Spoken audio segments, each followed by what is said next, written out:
کریم اما بعد بسم اللہ الرحمن الرحیم قال النبی صلی اللہ علیہ وآلہ وسلم لا یزال الناس بخیر ما عجل الفطر رواہ البخاری۔ حضور نبی کریم صلی اللہ علیہ وآلہ وسلم کا ارشاد گرامی ہے کہ امت ہمیشہ خیر پر رہے گی جب تک افطار کرنے میں جلدی کرتی رہے۔ اور دوسری روایت میں جناب نبی کریم صلی اللہ علیہ وآلہ وسلم نے ارشاد فرمایا احب عبادی الی اعجلہم فطرا۔ اللہ جل جلالہ ارشاد فرما رہے ہیں کہ مجھے اپنے بندوں میں سب سے زیادہ محبوب وہ بندے ہیں جو افطار کرنے میں جلدی کرتے ہیں۔ تو افطاری کے اندر جلدی کرنا یعنی جب وقت ہو جائے تو پھر مزید احتیاطی تاخیر نہ کرنا، یہ کتنا عظیم الشان عمل ہے۔ آپ صلی اللہ علیہ وآلہ وسلم نے فرمایا یہ امت خیر پر بھی اسی وقت ہی رہے گی، اور دوسرا اللہ کا محبوب ترین بندہ وہ ہے۔ کل کے درس میں آپ نے سنا کہ سحری کے اندر تاخیر کرنا یہ پسندیدہ ترین عمل ہے، اور افطاری میں جلدی کرنا یہ پسندیدہ ترین عمل ہے۔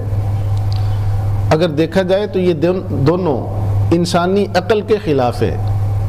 انسانی عقل تو یہ کہتی ہے کہ جتنا انسان جلدی سحری کر لے گا اور افطاری میں تاخیر کر لے گا، روزے کا دورانیہ جتنا بڑھتا جائے گا اتنا ہی زیادہ اجر بھی شاید بڑھتا چلا جائے۔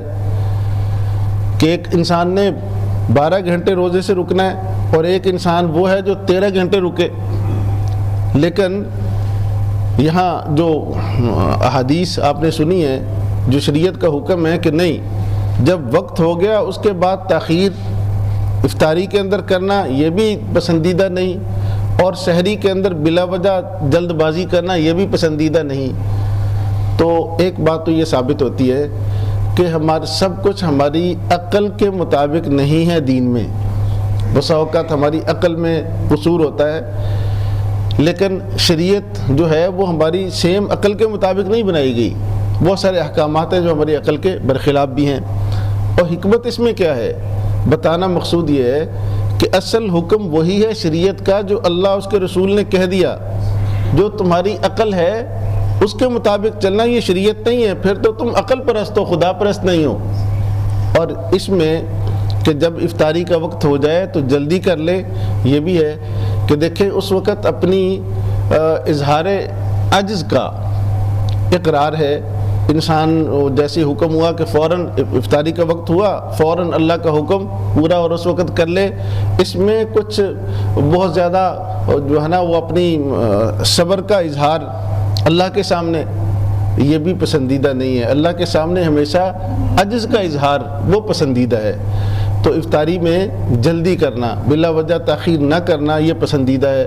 بعض لوگ بڑے محتاط ہوتے ہیں، یہ شکی مزاج ہوتے ہیں، وہ یہ کرتے ہیں کہ بہت زیادہ ابھی شاید وقت نہیں ہوا، کیلنڈر بھی درست ہو، لیکن اس کے باوجود وہ پھر کچھ انتظار میں بیٹھے رہتے ہیں۔ یاد رکھیں یہ بالکل غلط ہے۔ بعض تو آپ دیکھتے ہیں کہ فرقوں نے احتیاط کرتے کرتے 15 منٹ تاخیر کر لی۔ اب جب حکم ہے ہمیں، شرط یہ ہے کہ کیلنڈر درست ہو۔ ہمارے یہاں کیلنڈروں کے اندر بھی بڑی گڑبڑ ہوتی ہے کیونکہ اتھینٹک نہیں ہے، بعض لوگوں نے اندازے سے اب تک چل رہے تھے۔ اب تو الحمدللہ سافٹ ویئر ایسے آ گئے ہیں، اور ہمارے پاس یہ فلکیات کا فن اللہ تعالیٰ نے مسلمانوں کو اب دیا ہے، اس کے اندر آپ باقاعدہ پورا وقت اللہ کے فضل سے اس میں متعین ہو جاتا ہے، درست نقشہ ہے۔ تو پھر اس کے بعد جب افطاری کا وقت ہو جائے یعنی اذان ہو جائے درست نقشے کے مطابق تو فوراً افطار کر لو، یہ پسندیدہ عمل ہے۔ افطار کس چیز سے کرنا چاہیے؟